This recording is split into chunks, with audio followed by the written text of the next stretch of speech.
Chers tous et tous, je suis ravie d'être là. Monsieur le Président, cher Luc, merci de nous accueillir, chers collègues. Quelques mots pour ces journées des solidarités des Outre-mer qui vont se dérouler à Saint-Denis de la Réunion, 97-4 et pas 93. C'est 3 jours en novembre, 15, 16 et 17 novembre. C'est un souhait qu'on avait formulé il y a peut-être 1 an et demi de cela, et le président a tout de suite dit mais oui, mais c'est bien sûr, mais parce que ça parle à l'UNCAS, parce que c'est l'Union nationale des CCAS, et que dans la nation, il y a les Outre-mer. Les Outre-mer, c'est 3 millions d'habitants, c'est 3 océans. C'est même Saint-Pierre-et-Miquelon, j'allais dire, parce que c'est de l'autre, c'est dans le même océan, c'est l'Atlantique, mais c'est vers Terre Adélie, le Canada, et c'est bien sûr le Pacifique, l'océan Indien.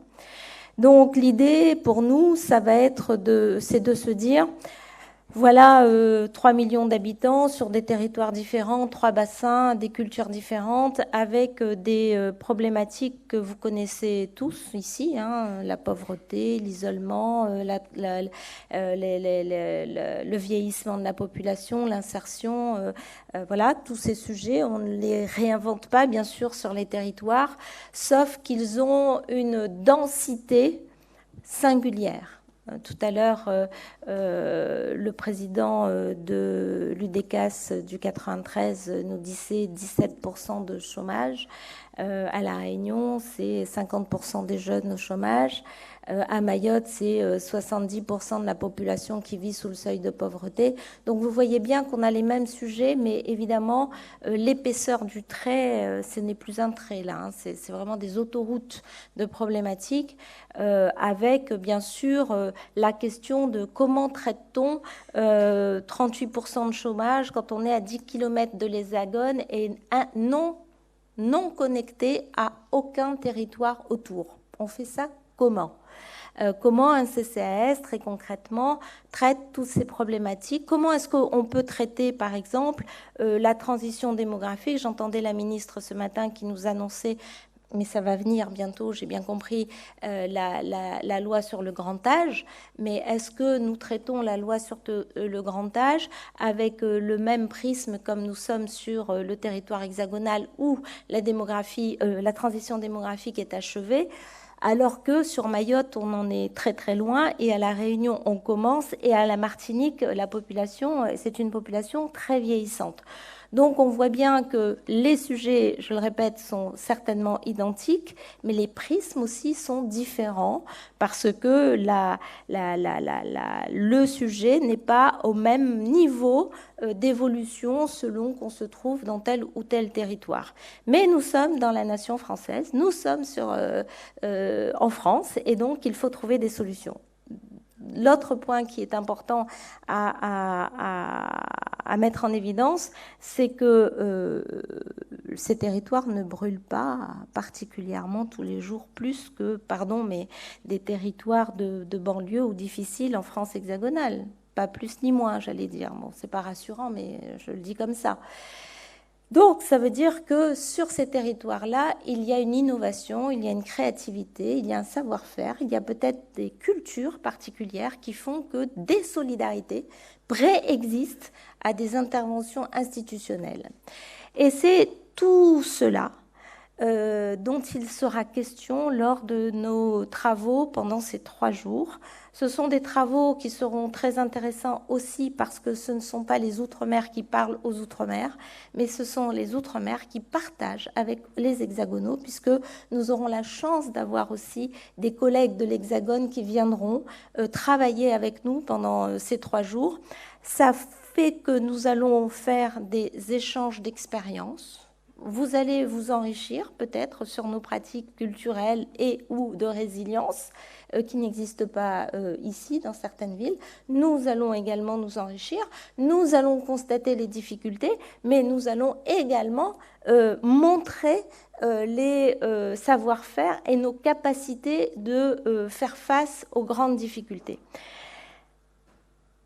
Au sorti de ces travaux, parce que nous n'allons pas juste faire ça, nous allons sortir avec des choses très concrètes. Nous voulons avoir des actes de ces travaux, parce que ça va être un document qui va compiler nos propositions et qui servira, ce document servira tout de suite après. D'ailleurs, nous avons l'ambition de pouvoir le présenter lors des salons des maires sur les temps singuliers qui sont pour les Outre-mer.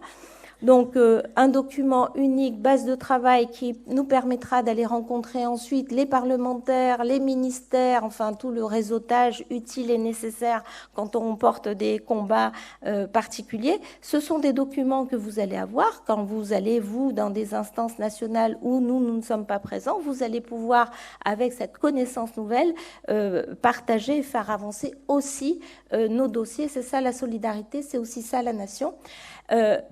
Avoir des documents filmés, nous allons avoir des témoignages également qu'on veut filmer parce que quelquefois le vivant incarne beaucoup plus facilement ce que nous pouvons écrire.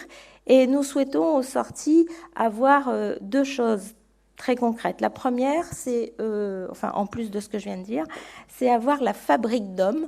On voudrait avoir une plateforme où toutes les innovations et les pratiques des Outre-mer puissent être identifiées sur une plateforme pour que nous puissions nous les partager et pas passer 6 ans à réfléchir à un projet parce que c'est 6 ans de perdu pour quelqu'un alors que la solution, elle existe déjà. Donc, il n'y a qu'à copier et faire et l'adapter sur son territoire. Et avoir des ABS partagés pour aller vite, ABS, hein, parce que tout le monde connaît, mais enfin des données sociales. Et je reviens sur ce qu'a dit la ministre ce matin. Si on veut faire des pactes locaux, elle a dit qu'il faut des diagnostics locaux. Je mets au défi aujourd'hui, et j'ai été ministre des Outre-mer, donc je sais que sur les territoires, nous n'avons pas toutes les données sociales analysées qui permettraient demain d'inclure les Outre-mer sur la signature de ces pactes locaux. Et donc, si nous ne sommes pas prêts, nous ne serons pas au rendez-vous des pactes locaux, nous les regarderons passer, alors que la densité des problématiques sont particulièrement importantes sur nos territoires. Voilà ce que nous allons faire, et nous allons faire ça dans un cadre le plus beau du monde. Non, je plaisante, mais quand même un peu. Nous allons faire ça dans un magnifique cadre, avec une histoire singulière qu'on veut aussi vous faire partager ça. On veut vous raconter l'histoire, au moins d'un, mais pas que d'un. On veut essayer aussi de partager des temps culturels de l'ensemble des territoires qui seront là, parce que ça n'est pas la rencontre ça n'est pas ces temps de solidarité réunionnais, hein, c'est des Outre-mer. Donc, tous les Outre-mer auront leur aussi temps d'exposition culturelle pour que nous puissions partager aussi cela. Et puis, des visites de terrain, 4 micro-régions, des thématiques sur ces 4 micro-régions. Donc, on sera vraiment dans les bus à aller voir. On aura des ateliers et on aura des tables rondes. Donc, ce sera assez dense. Donc, il faudra un petit peu rigoler de temps en temps, danser et bien manger. Donc, ça, on s'en occupe. Voilà, on s'occupe du reste aussi, mais on s'occupe de ça. Vous dire aussi que tout le programme a été co-construit avec l'ensemble des territoires. Hein. Ça n'est pas venu de Paris, mais ni de La Réunion. C'est venu de nous tous. Nous avons fait des travaux en numérique. Nous avons une réunion demain d'ailleurs in situ avec tout le monde. Et pour tout ça, je veux vraiment remercier, cher Luc, l'équipe de l'UNCAS qui a été vraiment d'une très grande efficacité à nos côtés pour faire ce travail. Je veux remercier mon président délégué au CCAS qui fait un excellent travail avec l'équipe du CCAS de Saint-Denis. Je voudrais remercier Jacques Lombardi qui travaille beaucoup avec l'UDECAS. Donc voilà, tout le monde met la main à la pâte pour vous recevoir dignement et efficacement en novembre pour ces journées des solidarités des Outre-mer. Deuxième de toute l'histoire de l'UNCAS, c'est la 2e fois et ça va se passer à La Réunion. Merci.